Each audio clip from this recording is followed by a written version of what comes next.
The text on my mother's phone glowed in the darkness of her kitchen. Amy will never succeed as a meteorologist.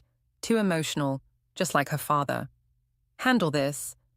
I shouldn't have been snooping, but there I stood, gripping her unlocked phone, my chest tightening as I read the exchange between her and my sister. The timestamp showed 3:47 p.m., right when I was on air, delivering the severe weather update that had earned me a commendation from the station manager. I'm Amy, and at 37 I thought I'd outgrown the need for my mother's approval. Clearly I was wrong. Looking for something, my mother's voice cut through the darkness. She flicked on the lights, her perfectly manicured nails tapping against the doorframe. The kitchen suddenly felt smaller, more suffocating. I was getting water, I said, setting her phone down. It lit up with a message, and you felt entitled to read it. She moved closer, her presence filling the space between us with unspoken accusations. Your sister's right, you know. All these years of forecasting, and you still can't predict the obvious storms coming your way. The words stung worse than I expected. Is that why you invited everyone over tonight, to stage another intervention about my career? We're concerned, she said, her voice dripping with artificial sweetness. Jessie mentioned you've been distant lately, spending late nights at the station, missing Faith's dance practices. My daughter's name in her mouth felt like a weapon. Faith understands my work. She's proud. She's lonely, my mother interrupted. And Jessie's starting to see what we've all known for years. You're not cut out for this life you've chosen. The sound of car doors slamming outside signaled the arrival of my sister and her partner. Perfect timing, as always. Zoe had mastered the art of showing up just when our mother needed backup. There they are, my mother said, smoothing her silk blouse. Let's try to keep tonight civil, shall we? For Faith's sake. I watched her glide toward the front door, remembering all the times I'd tried to mirror her composure, her certainty. But tonight, something shifted. The text messages weren't just opinions. They were proof of active sabotage. Amy, Jessie's voice carried from the hallway. My husband appeared in the kitchen doorway, our teenage daughter beside him. Faith's eyes darted between us, already sensing the tension. Mom? Faith stepped forward. Are you okay? Before I could answer, my sister burst in, all designer perfume and practiced charm. There's my favorite niece. She embraced Faith, shooting me a look that said everything our mother wouldn't say directly. You don't deserve any of this. Actually, I said, my voice steadier than I felt, Faith and I need to head out. There's a developing system I need to track. On a family dinner night, Jessie's face hardened. Your mother spent all day cooking.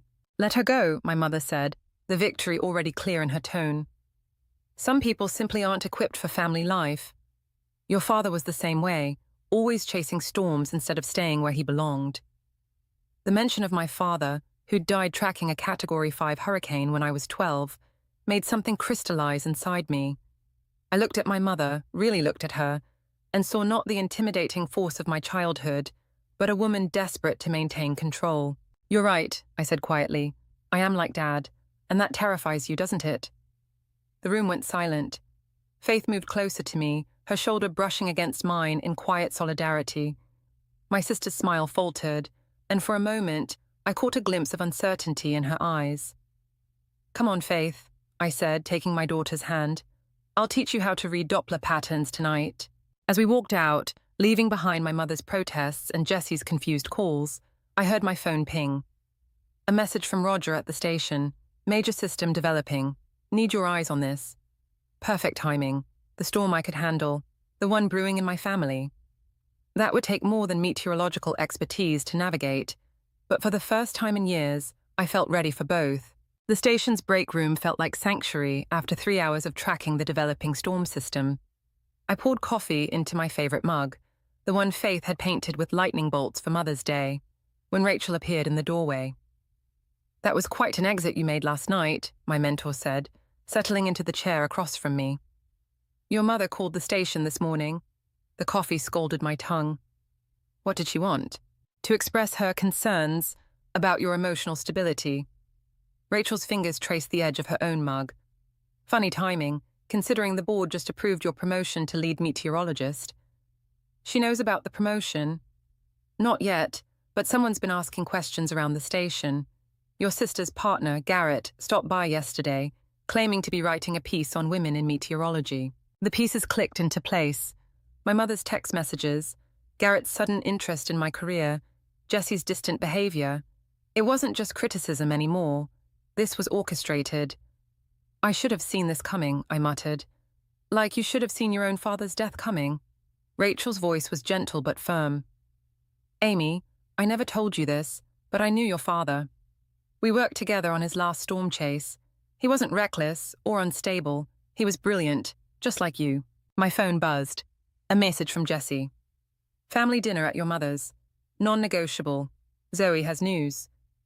I can't do another dinner, I said, but Rachel shook her head. Go. Show them you're not afraid. But first, you should know something about my own family. 3 hours later, I stood in my mother's dining room, Rachel's story echoing in my mind. Her brother had stolen her research, claimed it as his own, all with their mother's blessing. Sometimes, Rachel had said, family betrayal comes wrapped in good intentions. Amy, darling, you're hovering, my mother called from the head of the table. Sit down so Zoe can share her wonderful news. My sister beamed while Garrett squeezed her hand. I've been offered a position as communications director for the National Weather Service. The room spun. That was the position I'd been quietly interviewing for, the one only Rachel knew about. Isn't it perfect, my mother gushed. Zoe's PR background, combined with Garrett's connections. It's like it was meant to be. Meant to be? Faith's voice cut through the congratulations. Mom's been working toward that position for years. Faith, Jesse warned, but our daughter continued. No, I heard you all talking last week about how to redirect Mom's career, about making sure she stays local instead of taking national positions. You've been planning this for months. Garrett cleared his throat. It's not what you think, Faith. We're trying to help Amy maintain work-life balance. Right, Jesse? My husband wouldn't meet my eyes. The hours would be better locally. More time for family.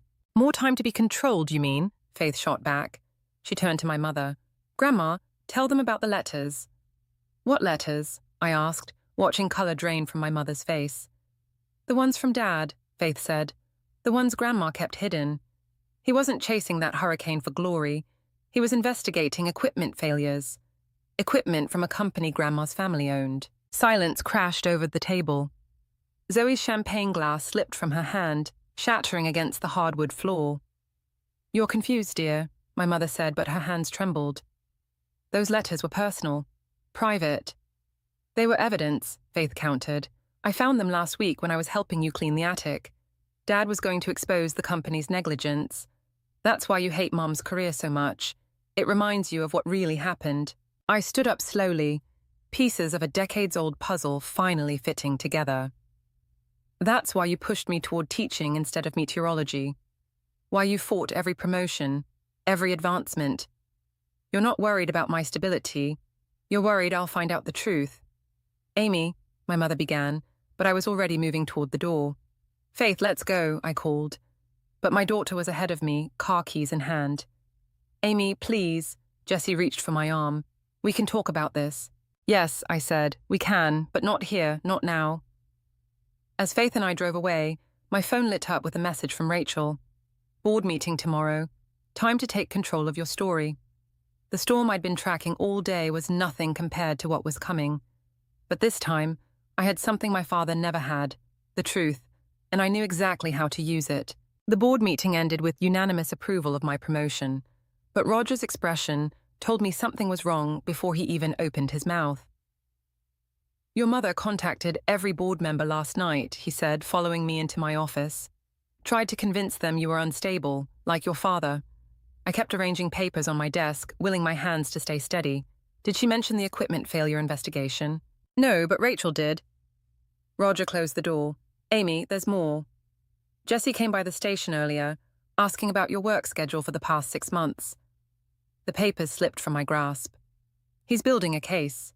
For what? Custody. The word tasted bitter. My mother's convincing him I'm too focused on work, just like my father was. That Faith would be better off. A knock interrupted us. Through the glass wall, I saw Jesse standing there holding a manila envelope. I'll give you 2 space, Roger said, but I grabbed his arm. "Stay, please." Jesse entered, his face unreadable.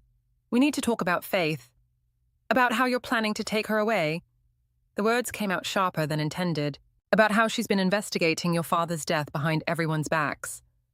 He dropped the envelope on my desk. "She found more than just letters in your mother's attic. There are photographs, equipment reports, everything your father was collecting before the hurricane." My hands trembled as I opened the envelope.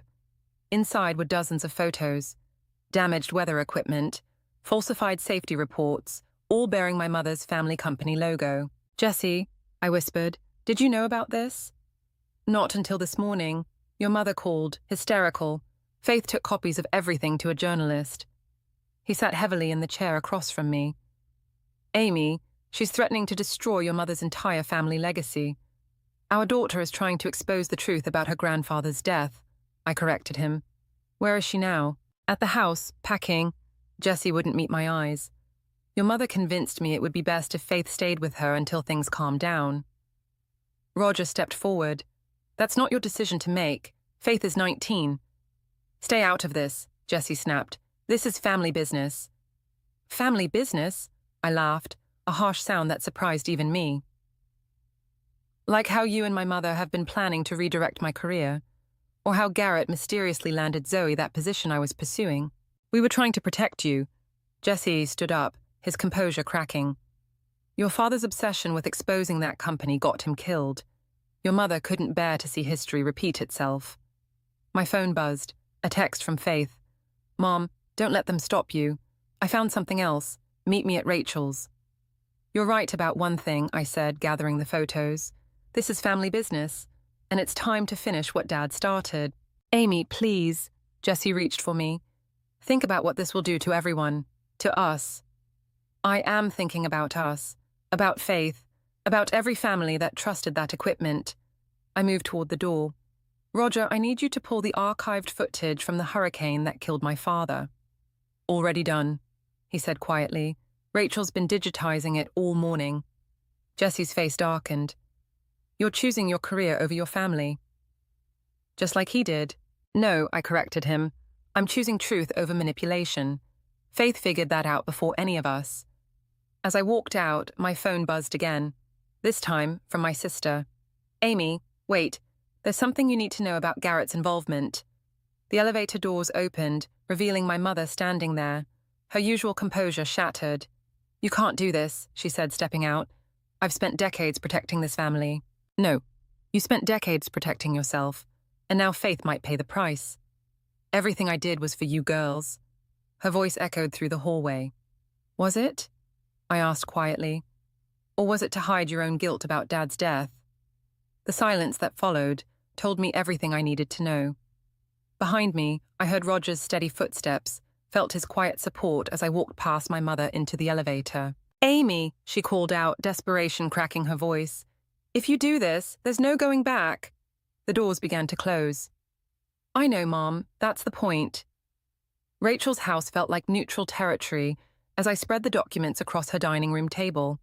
Faith sat beside me, her laptop open to a series of emails between Garrett and my mother's family company. "Look at the dates," Faith pointed. "Garrett knew about the faulty equipment investigation 3 years ago, before he even met Zoe." "He orchestrated everything," Rachel said, examining the emails. "Meeting Zoe, getting close to your mother." The doorbell rang. Through the window, I saw my sister standing alone on the porch, hugging herself against the evening chill. "Should I?" Rachel asked. "Madden." I nodded.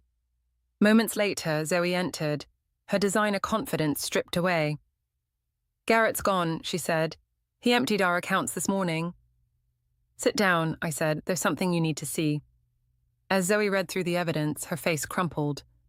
"He used me to get to Mom's estate, to bury the investigation all over again." "Not just the estate," Faith added quietly. "The company's facing a class action lawsuit. Garrett was supposed to make it go away by discrediting Mom's work and keeping her focused on local forecasting." My phone buzzed, Jesse calling again. I silenced it. "Mom's about to announce my position at the National Weather Service," Zoe said. "It's happening tonight at the Meteorological Society dinner." Rachel straightened. "The dinner where Amy's supposed to receive her leadership award." Perfect timing, I muttered. Maximum damage to my credibility. Unless... Faith's eyes lit up with a familiar determination. My father's determination. Unless we use their plan against them. A text from Roger appeared. Station manager called emergency meeting. Your mother's here with the documentation about your emotional instability, coming to warn you. They're moving faster than we thought, Rachel said, reading over my shoulder. Good. I stood up. Because so are we. Zoe, I need to know, are you with us? My sister's hands trembled as she held up her phone, showing a video. Garrett didn't know I was recording when he met with Mom last week. He admitted everything. The equipment cover-up, Dad's death, using me to control you. Send it to me, Faith said, already typing. I know exactly where to leak this. The front door burst open. Roger rushed in, breathless. Amy, they're calling an emergency board review. Jesse's testifying about your obsessive behavior regarding your father's death. Let them, I said, surprising myself with my calm. Faith, how long until that video goes public? 20 minutes. My journalism professor is reviewing it now. Zoe's phone chimed. Mom's asking where I am. The dinner starts in an hour. Tell her you'll meet her there, I said. And Zoe? Wear the green dress she bought you.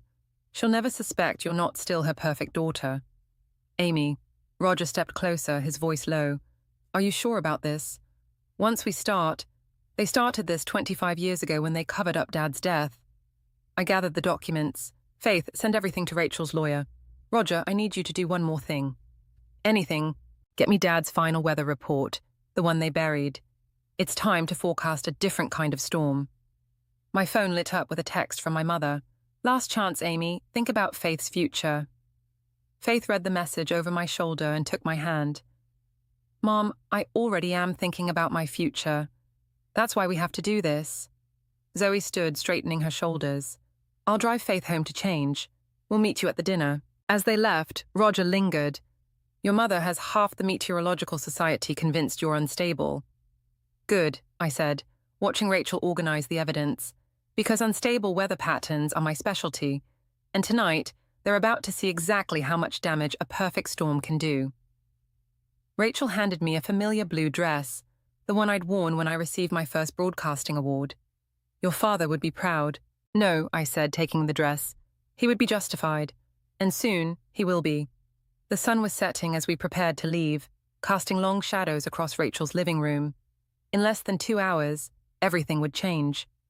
My mother's carefully constructed world of manipulation and control would face something she couldn't predict or manage, the truth.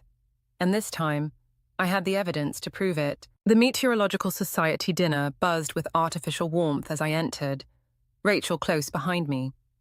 Through the crowd, I spotted my mother at the head table, Jesse beside her. My husband's face paled when he saw me. 5 minutes until the video goes live, Roger whispered, appearing at my elbow. Faith just texted, she's in position. A champagne glass clinked. My mother stood, commanding attention with practiced ease.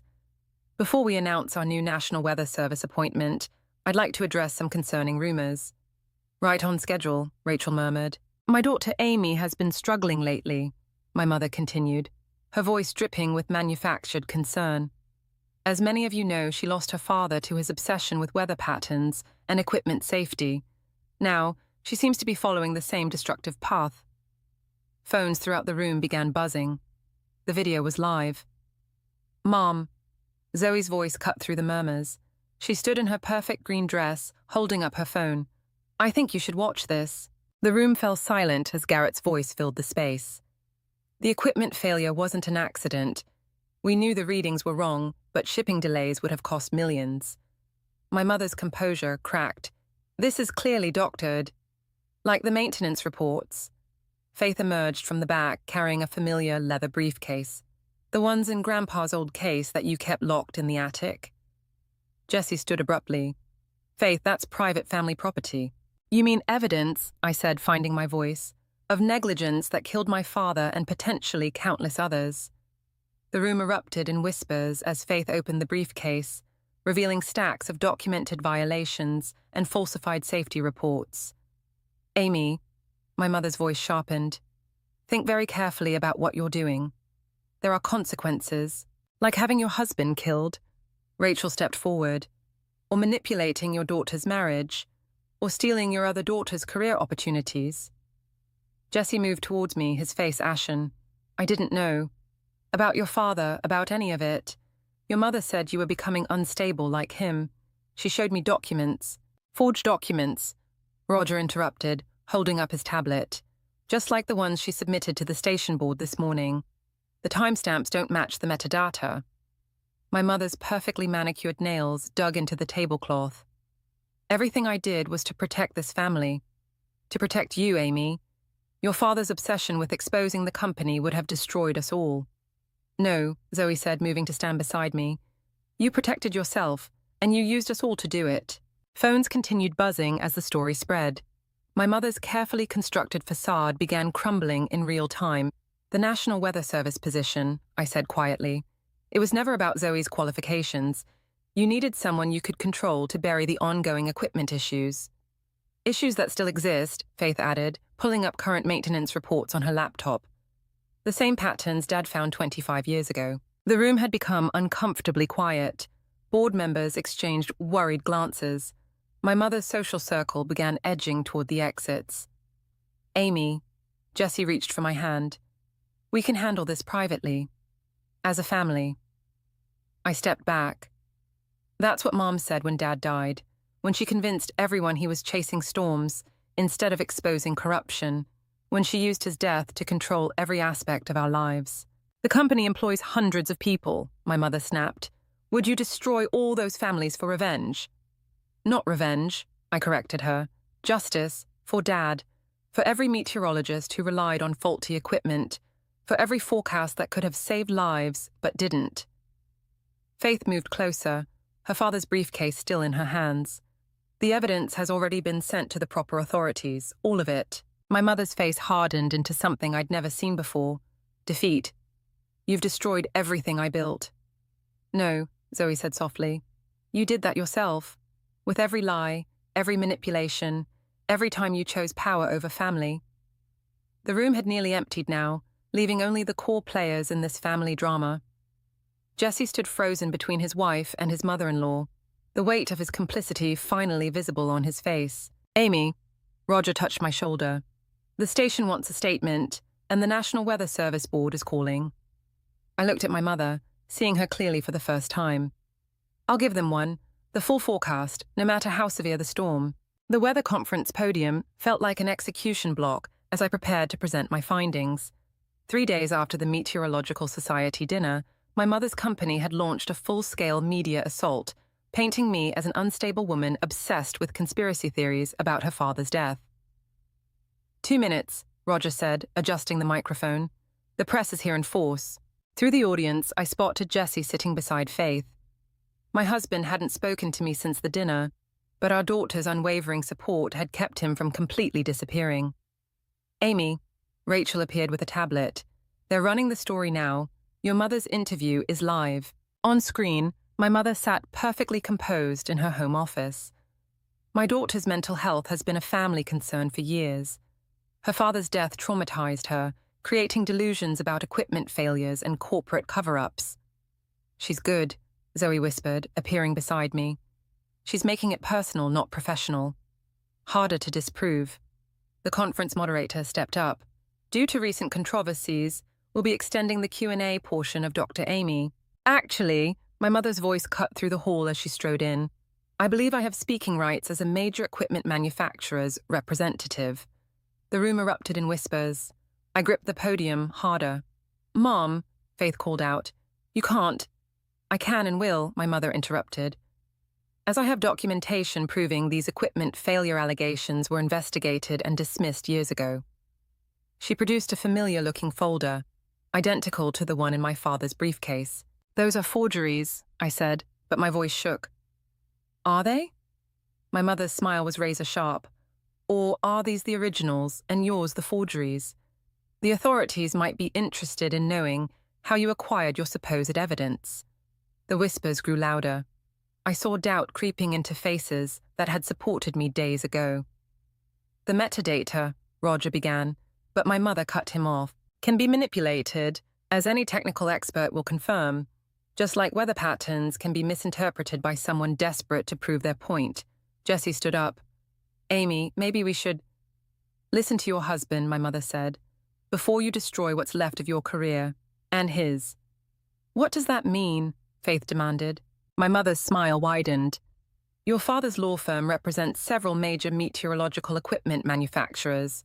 How long do you think he'll keep his partnership once his wife accuses them of negligent homicide? The room spun slightly. I hadn't known about Jesse's firm's connections. From his face, neither had he. You set that up, Zoe realized.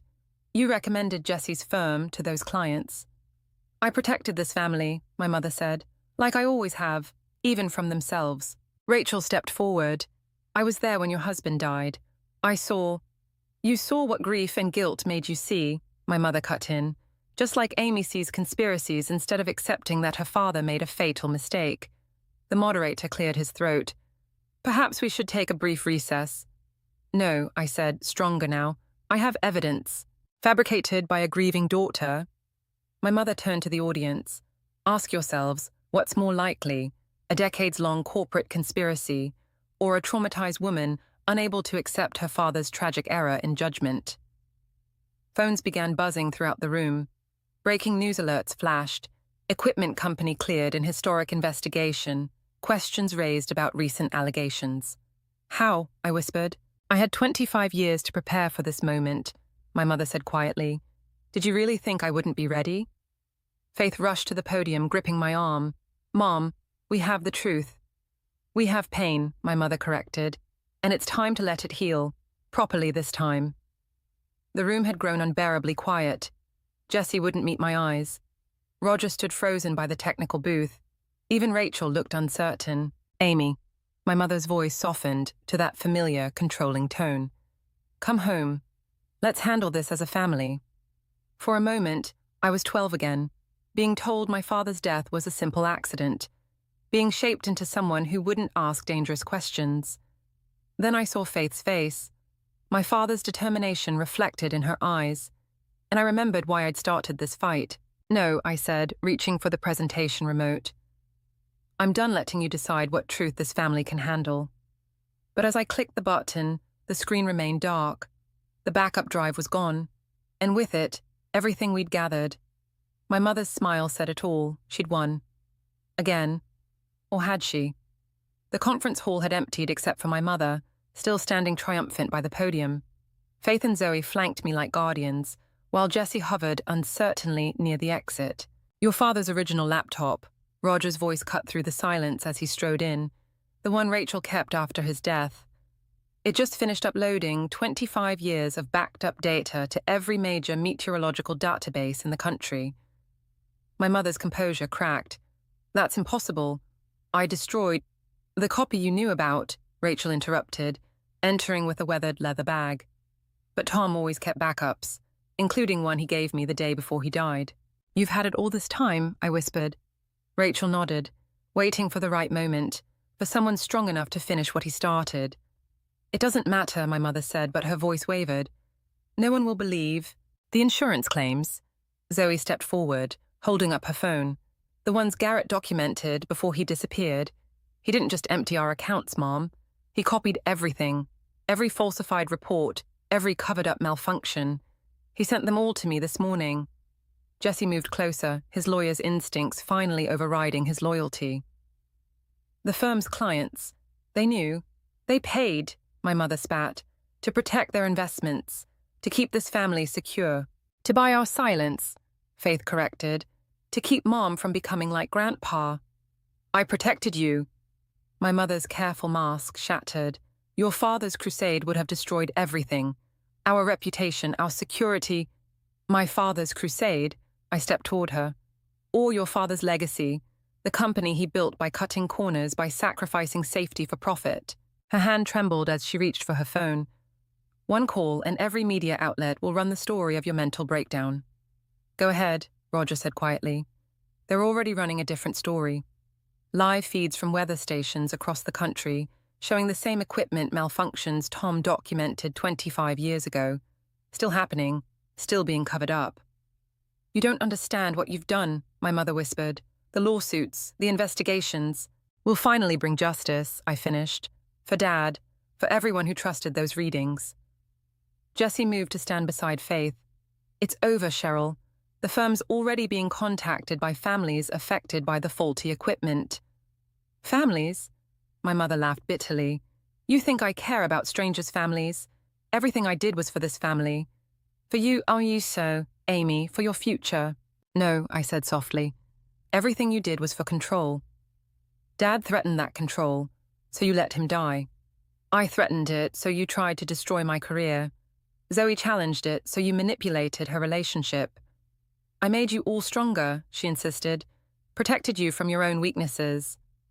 Like your father protected you, Rachel asked, by making you choose between your dreams and family loyalty. My mother staggered slightly. How did you— The letters in the attic, Faith said. Not just Grandpa's, your old ones too. About the scholarship you turned down, the career you gave up to protect the family name. You didn't protect us, Zoe added. You controlled us, like you were controlled. For the first time in my life, I saw my mother's armor completely crumble. She looked small, almost fragile, as decades of carefully constructed power dissolved. What do you want? She asked, her voice hollow. The truth, I said. All of it, in your words. About Dad, about the company, about everything. And if I refuse, then we'll tell it without you, Jessie said. Every detail, every manipulation, every choice that led to this moment. My mother looked at each of us, her daughters, her granddaughter, her carefully cultivated family circle, now united against her. You'll destroy everything, she whispered. No, I corrected her. We'll rebuild everything. Without the lies, without the control, without you if necessary.